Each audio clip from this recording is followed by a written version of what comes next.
সুপ্রিয় শিক্ষার্থীগণ, তোমাদের আজকের যে সৃজনশীলটা নিয়ে আলোচনা করব, এটা তোমাদের পরীক্ষায় এত বেশি গুরুত্বপূর্ণ যেটা বলে শেষ করা যাবে না। অর্থাৎ খুবই একটা ইম্পর্টেন্ট সৃজনশীল, এবং এই সৃজনশীলটা তোমাদের পরীক্ষায় অবশ্যই তোমরা কমন পাওয়ার সম্ভাবনা আছে। যদি এটা কমন না হয় তবে এই অনুপাতে এইটার মডেলে অবশ্যই এই ধরনের সৃজনশীল তোমাদের পরীক্ষা আসার সম্ভাবনা। এইটা রসায়ন প্রথম পত্রের এবং পর্যায় সারণী ও রাসায়নিক বন্ধন, periodic table, properties of periodic table and chemical bond, এই অধ্যায় থেকে এটা সংগ্রহ করা হয়েছে। বিভিন্ন ওয়ার্ডের বিভিন্ন বোর্ডের বাছাই করা প্রশ্নগুলোর মধ্যে এটি প্রশ্ন একটা অন্যতম প্রশ্ন। তো যাই হোক, সৃজনশীলটাতে তোমরা দেখতেছ একটা বক্সের মধ্যে, এই একটা বক্সের মধ্যে এখানে একদিক দিয়ে আছে গ্রুপ, একদিক দিয়ে গ্রুপ আছে। এখানে গ্রুপ হলো 1 এবং 17। পর্যায় হলো দ্বিতীয় পর্যায়ে আছে 17 নম্বর গ্রুপে এক্স, তৃতীয় পর্যায়ে 1 নম্বর গ্রুপ আছে পি ও ওয়াই, চতুর্থ পর্যায়ে 17 নম্বর গ্রুপে আছে জেড।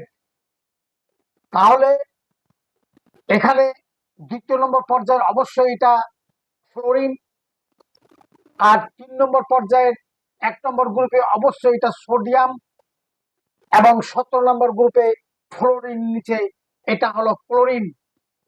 চতুর্থ পর্যায়ের 17 নম্বর গ্রুপে জেড হলো ব্রোমিন। তাহলে এটা হলো ফ্লোরিন, এটা হলো ক্লোরিন, এটা হলো ব্রোমিন, এবং এটা হলো সোডিয়াম। এখন প্রশ্ন হচ্ছে, গ নম্বর প্রশ্নটা, ওয়াই এর ইলেকট্রন আসক্তি অর্থাৎ ক্লোরিনের ইলেকট্রন আসক্তি এক্স এর চেয়ে বেশি কেন? অর্থাৎ ক্লোরিনের আসক্তি, ইলেকট্রন আসক্তি বেশি হওয়ার কথা, ফ্লোরিনের বেশি হওয়ার কথা, কিন্তু ক্লোরিনের বেশি। এর কারণটা কি? এক কথায় ফ্লোরিন এবং ক্লোরিন দুটার মধ্যে ইলেকট্রন আসক্তির তুলনা করতে হবে। হিসাব মতো ফ্লোরিনের ইলেকট্রন আসক্তি বেশি হওয়ার কথা, কিন্তু ক্লোরিনের ইলেকট্রন আসক্তি বেশি। এটার কারণটা কি? দেখো, উদ্দীপক হতে একসঙ্গে ওয়াই হলো ক্লোরিন ও ফ্লোরিন, এদের ইলেকট্রন বিন্যাস অর্থাৎ ফ্লোরিনের ব্যাপার, ফ্লোরিনের 1s2 2s2 2p5, এবং ক্লোরিনের ইলেকট্রন বিন্যাস 1s2 2s2 2p6 3s2 3p5 এবং 3d0। সংজ্ঞা অনুসারে প্রত্যেকটি গ্রুপের মৌলের ইলেকট্রন আসক্তি বৃদ্ধি পায় উপর হতে নিচে, অর্থাৎ যত উপর থেকে নিচে নামা যায় ইলেকট্রন আসক্তি বেশি হয়। তাই ফ্লোরিনের ইলেকট্রন আসক্তি বেশি হওয়ার কথা, যেহেতু ক্লোরিনের উপরে ফ্লোরিনের অবস্থান।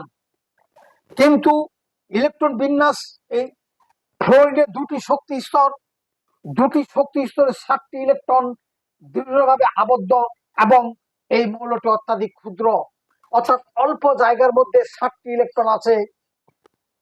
তাই আগমনী ইলেকট্রন আসক্তিতে ইলেকট্রন সেখানে বিকর্ষণ ঘটে।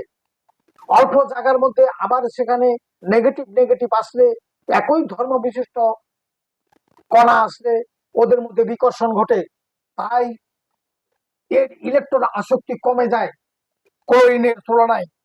অপরদিকে ক্লোরিনের শক্তি স্তরে 3টি শক্তি স্তর, এর ডি অরবিটাল ফাঁকা, ইলেকট্রন প্রতি তার আগ্রহ বেশি ফ্লোরিনের তুলনায়, তাই ক্লোরিনের ইলেকট্রন আসক্তি বেশি ফ্লোরিনের চেয়ে। মোট কথা হলো, ফ্লোরিনের ইলেকট্রন আসক্তি বেশি হওয়ার কথা, কিন্তু ক্লোরিনের বেশি কেন? কারণটা হইল ফ্লোরিন এর শক্তি স্তর মাত্র 2টা এবং ক্ষুদ্র জায়গায় 7টি ইলেকট্রন দৃঢ়ভাবে আবদ্ধ, এর কোনো ফাঁকা অরবিটাল নেই। কিন্তু ক্লোরিনের ক্ষেত্রে 3টি শক্তি স্তর, এর ফাঁকা অরবিটাল আছে। তাই ক্লোরিনের ইলেকট্রন আগমনী ইলেকট্রন সেখানে বিকর্ষণ কম হবে ফ্লোরিনের তুলনায়। অতএব ক্লোরিনের ইলেকট্রন আসক্তি বেশি ফ্লোরিনের চেয়ে। হিসাব মতো সংজ্ঞা অনুসারে প্রত্যেকটি গ্রুপে উপর থেকে নিচে ইলেকট্রন আসক্তি বেশি হওয়ার কথা। সেই হিসাবে ফ্লোরিন ক্লোরিনের উপরে আছে, সুতরাং তার ইলেকট্রন আসক্তি বেশি হওয়ার কথা, কিন্তু বেশি না হয়ে তার ইলেকট্রন আসক্তি কম, ক্লোরিনের বেশি। তার কারণ এটা। এবার ঘ নম্বর প্রশ্নটা আছে যে পিওয়াই ও পিজেড যৌগদ্বয়ের মধ্যে কোনটি অধিক আয়নিক বৈশিষ্ট্য বহন করে?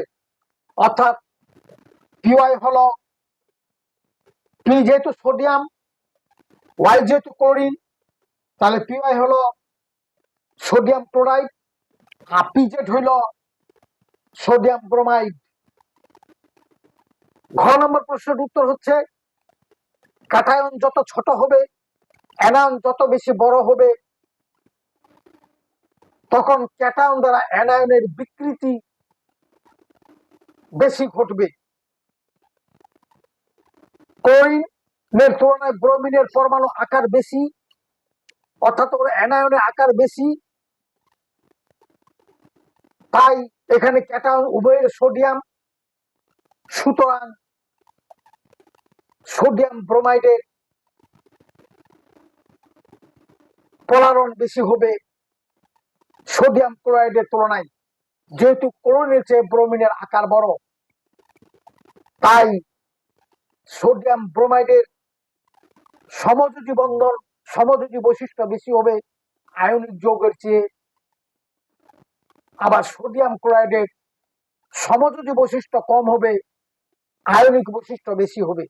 অতএব সোডিয়াম ক্লোরাইড ও সোডিয়াম ব্রোমাইড, পিওয়াই এবং পিজেড এর মধ্যে সোডিয়াম ক্লোরাইড অধিক আয়নিক বৈশিষ্ট্য বহন করবে, কারণ ব্রোমিনের পরমাণু অ্যানায়নের আকার বড় ক্লোরিনের তুলনায়। অ্যানায়নের আকার যত বড় হবে আর ক্যাটায়নের আকার যত ক্ষুদ্র হবে, ফাজানের নিয়ম অনুসারে ওটার পোলারন বেশি হবে।